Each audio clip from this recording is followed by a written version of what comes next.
So what you can also do in GIMP is open out other file formats.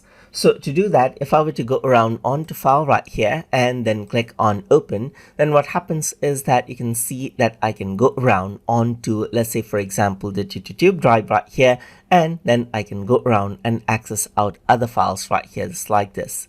Let's say for example, there's this file right here. So let's just go around over here onto YouTube right here. As you can see, so SVG file format is here. So I can simply go around and open it out. And I get an option to render the scalable vector graphics because this is an SVG format. So I'm not going to worry about this, and just press OK, and this opens it out, as you can see right here. Similarly, you can go around and open out, let's say for example, other file formats like a Photoshop PSD file format as well. You can simply go around and open it, and it opens it out along with the layers, as you can see right here. So you can go around, work around with the layers, as you can see, just like this.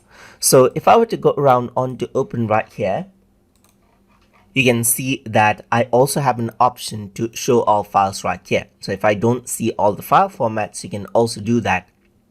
It shows out all file formats so that you can open up the ones that are supported. And that is how you can open out other file format types inside of GIMP and edit them. So hope you guys learned something as always. And as always, please like, comment, share, and subscribe.